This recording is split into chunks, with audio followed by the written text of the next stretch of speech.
नमस्कार जी, सत साहेब। आज मैं आपके सामने रविदास महाराज जी के बारे में एक कविता सुनाता हूँ, जो कि जिस टाइम की बात है कि एक पंडित जी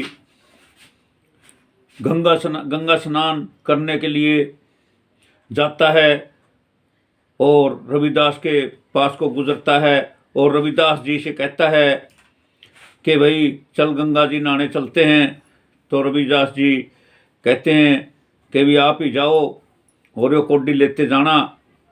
तो पंडित जी और रविदास जी के सवाल जवाब होते हैं।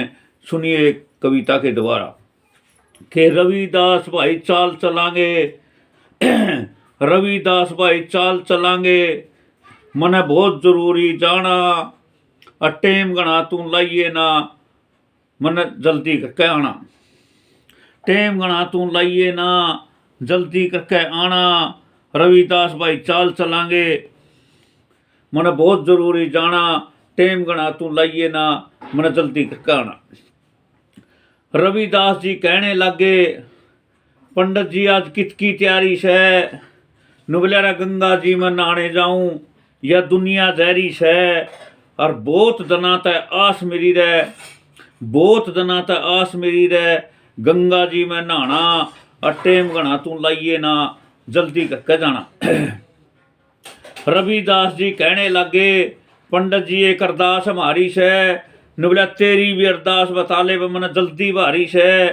रविदास जी कहने लगे, पंडित जी कोडी लेते जाना, टेम गणा तू लाइए ना, जल्दी करके आना। रविदास जी चाल चलांगे, गंगा जी में नहाना, टेम गणा तू लाइए ना, जल्दी करके आना। रविदास ने कहा, गंगे तय कोडी देनी से, हाथ काट के कोडी लेवे तो कोडी हाथ में देनी से, हाथ काट के कोडी ना लेवे तो मेरी कोडी उल्टी लियाना, टेम गणा तू लाइए ना, जल्दी करके जाना। रविदास भाई चाल चलांगे, मने बहुत जरूरी जाना, टेम गणा तू लाइए ना भाई, जल्दी करके आना। पंडित जी कहने लग गया कि पागल हो गया के अक्ल तैयारी से, और तो खाम खा की बात बनावे तो के गंगा खास पुजारी से, नुबल्या का मंड की पंडित जी बात करो ना, यो रविदास का गाना, टेम गणा तू लाइए ना, जल्दी करके जाना। रविदास जी चाल चलांगे, बहुत जरूरी जाना, टेम गणा तू लाइए ना, जल्दी करके जाना। बोला ले जाओ तो ले जाओ पंडित जी, ले जाओ तो ले जाओ पंडित जी, मर्जी तारी से, कोडी लेकर पंडित चलिया, बात विचारी से, और एक सोनलाल प्रचारी से, उड़बन भोरी में आना, टेम गणा तू लाइए ना, जल्दी करके जाना।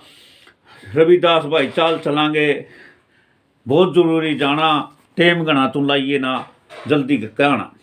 तो रविदास जी की कोडी लेकर के पंडित जी गंगा स्नान के लिए पहुंच जाते हैं, और नहा धो कर जब उसके बाद ध्यान में आती है कि हो रविदास जी ने कोडी दी थी और वो कोडी तो देनी थी, चलो देखते हैं। रविदास जी की कोडी देकर और उसके बाद ध्यान में आती है और गंगा जी के कंठे खड़े हुए कने वो कोडी देने लग जाता है। तो सुनिए कविता के द्वारा, जिस टाइम नहा धो कर चला है उसके बाद ध्यान में आती है और कोडी देता है। तो सुनिए एक प्रस्तुति कि नहा धो कर न चाल पड़िया, नहा धो कर न चाल पड़िया, जब बात ध्यान में आई, रविदास ने कोडी दी से, ले ले रही गंगे माई। ऐसे खड़े होकर के देने लग जाता है और कहता है, हे माते ये रविदास ने कोडी दी है, और कहा कि हाथ कड़ के लेवत दिए कि नहा धो कर न चाल पड़िया, जब बात ध्यान में आई, रविदास ने कोडी दी से, ले ले गंगे माई। हाथ काट के कोडी लेवे तो कोडी मेरी दिए, कोडी लेकर गंगे बोलिए कंगन रविदास को दिए, कोडी लेकर गंगे बोलिए कंगन रविदास को दिए, कोडी लेकर चाल पड़िया, पंडित जी ने बहुते खुशी मनाई, और रविदास ने कोडी दी से, ले ले गंगे माई। ना धो कने चाल पड़िया, जब बात ध्यान में आई, रविदास ने कोडी दी से ले रिंगे मारी। कंगन लेके घर पे आ गया, पंडतानी ने दिया दिखा, रविदास को देना सही हो, पंडतानी ने दिया बता। उन दोनों का पाप हो गया, कुछ ना दिया दिखाई, रविदास ने कोडी दी से ले रिंगे माई। ना दो कने चाल पड़िया, जब बात ध्यान में आई, रविदास ने कोडी दी से ले रिंगे माई। पंडतानी बोली इस पंडित ने, पंडतानी बोली इस कंगन ने, राजा दौरे चलना ले और बड़े बड़े तू इनाम देगा और बिरानी दे दे के। रविदास ने के बेत पटे से यह समझ में आई, रविदास ने कोडी दी से तू ले रिंगे माई। ना दो कने चल पड़िया, जब बात ध्यान में आई, रविदास ने कोडी दी से ले रिंगे माई। कि दगा किसी का सगा नहीं, दगा किसी का सगा नहीं, देख लियो को करके ने, पंडित जी तू पिछतावेगा, अच्छी बूंदी करके ने तने सोन लाल समझावे, कर कर कह कविताई, रविदास ने कोडी दी से तू ले रिंगे माई। ना दो कहने चाल पड़िया, जब रवि बात ध्यान में आई, रविदास ने कोडी दी से ले रिंगे माई।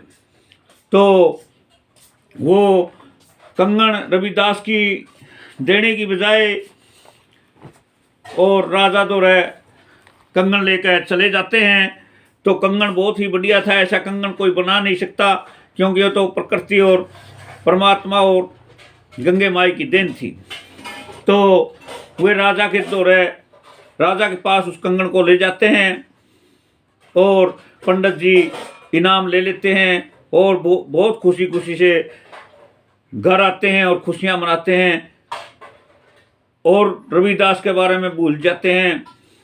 तो अगले दिन जिस टाइम रानी कंगन को हाथ में पहन लेती है, तो उनके पास एक बंगन आती थी जो कानी थी और के नाम उनकी सफाई करने के लिए आती थी रानी के पास।